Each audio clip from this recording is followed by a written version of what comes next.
आजको भिडियोमा म हजुरहरुलाई माटो परीक्षणको लागि माटो चाहिँ कुन ठाउँबाट लैजानी कति तल लैजानी कसरी लैजानी त्यसको बारेमा चाहिँ यो भिडियोमा भन्ने छु है। हजुरहरुले चाहिँ जुन एरियाको अब माटो परीक्षण गर्दै हुनुहुन्छ नि, हजुरले चाहिँ त्यो एरियामा चाहिँ दिमागमा चाहिँ एउटा इमेजिनरी डब्लु बनाउनु पर्यो के। सो डब्लु बनाइसकेपछि डब्लुमा त 5 वटा पोइन्ट आउँछ, त्यसको स्टार्टिङ देखि एन्डसम्म चाहिँ हजुरले चाहिँ 5 ठाउँबाट लानुपर्छ के। माटो परीक्षणको लागि लादाखेरि चाहिँ आफ्नो टोटल एरियाको चाहिँ डब्लु इमेजिन गरेर त्यसको चाहिँ 5 वटा ठाउँबाट चाहिँ माटो लानु पर्यो। र माटो खन्दाखेरि के गर्नु पर्यो त भन्दाखेरि हामीले चाहिँ अब त्यो हरेक पोइन्टको 5 पोइन्टको अब लसो एउटा फर्स्ट पोइन्ट भयो हैन सपोज, त्यसमा चाहिँ हामीले मैला मजाले खन्नु पर्यो, तलैसम्म खन्नु पर्यो।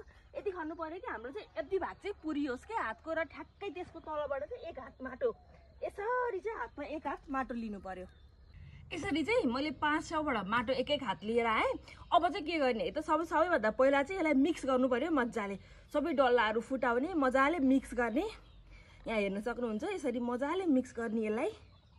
र मिक्स गरिसकेपछि हजुरले चाहिँ अब ठुल्ठुलो यस्तो ढुङ्गाहरू छ अनि यस्तो ठुल्ठुलो नफुटेको कुराहरू छ भने चाहिँ यसरी पहिला छुट्याउने यसलाई, यसरी डल्ला भक्काहरू सबैलाई छुट्याउने। र तपाईँले चाहिँ यसलाई मिलाएर एउटा चाहिँ चारकोस बनाउने के, रेक्टेङ्गल सेप, यसरी चाहिँ रेक्टेङ्गल अथवा स्क्वायर सेप बनाउने। पहिला हाम्रो माटोमा नि यो किरा रहेछ, भौसेलो किरा। र यसरी चाहिँ हजुरले पहिला एउटा स्क्वायर सेप अथवा चाहिँ रेक्टेङ्गल सेप बनाउनु पर्यो। त्यो सेप बनाइसकेपछि हजुरले यसरी काट्ने के, यसलाई चाहिँ यसरी क्रस गर्ने। र क्रस गरिसकेपछि चाहिँ ठ्याक्कै अपोजिट साइडको माटो चाहिँ हटाइदिने के। यहाँबाट चाहिँ हामीले यसरी अपोजिट साइडको माटो हटाउने है, हेरिराख्नु होला। यसरी चाहिँ हामीले अपोजिट साइडको माटोहरू हटाउने र फेरि चाहिँ बाँकी रहेकोलाई मजाले मिक्स गरिदिने, एकदम मजाले मिक्स गरिदिने। डल्लाहरू फुटाउने, एकदमै ठुल्ठुलो डल्लाहरू छ भने चाहिँ त्यसलाई हजुरले छानेर भए पनि फाल्नु पर्यो। र फेरि त्यसै गरी स्क्वायर सेप बनाएर फेरि त्यसै गरी चाहिँ हामीले यसलाई काट्नु पर्यो है। र यो प्रोसेस चाहिँ हामीले मिनिमम 3 देखि 5 चोटिसम्म गर्नुपर्छ है। र यसो भइसकेपछि फेरि यसलाई यसरी काट्ने, दुई साइड काट्ने। र फेरि अब पहिला हजुरले यताको भागको माटो हटाउनु भयो भने अब चाहिँ यताको भागको माटो हटाइदिने के। यसै गरी चाहिँ हजुरले 3 चोटिदेखि 5 चोटिसम्म यो प्रोसेस गर्ने।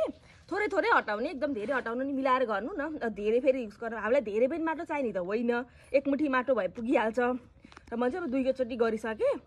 र फेरि यस्तै गरेर चाहिँ हजुरले अझै 1-2 फेर चाहिँ गर्नु होला यसलाई, यो प्रोसेसलाई। र सकेसम्म चाहिँ धुलो माटो निकाल्नु पर्यो कि हामीले चाहिँ। यो सब डल्ला भक्कहरू फालेर चाहिँ सबैले यसरी चाहिँ गर्ने। फेरि यस्तै गरी काट्ने, फेरि 2 भागको यसरी फाल्ने, अनि फेरि अर्को 2 भागको यसरी फाल्ने, अर्कोचोटि फेरि स्क्वायर गरेर फेरि 2 भागको फाल्ने। र जुन लास्टमा बचेको 1 मुठी माटो चाहिँ हजुरले यो माटो चाहिँ आफ्नो प्लास्टिकमा हालेर नजिकको सोइल माटो परीक्षण केन्द्र कहाँ छ त्यहाँ गएर चाहिँ हजुरहरूले यो प्लास्टिकमा राखेर लगाएर देखाउन दिनु पर्यो है चाहिँ माटो परीक्षणको लागि। नर्मल्ली हरेक ठाउँमा अब सरकारी कार्यालय हो भने चाहिँ पिएच मात्रै नापेको चाहिँ जम्मा 50 रुपियाँ मात्रै लाग्छ।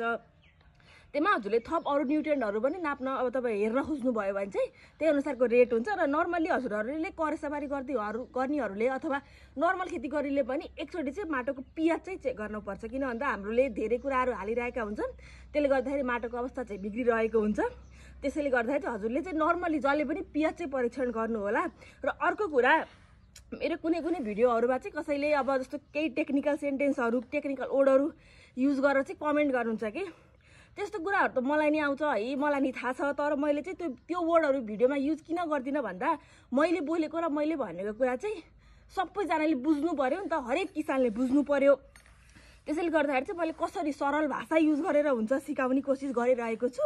त्यसैले गर्दाखेरि चाहिँ भिडियोमा कमेन्ट गर्दाखेरि अलिक विचार पुऱ्याएर गरिदिनु होला है। हस्, थ्याङ्क यू।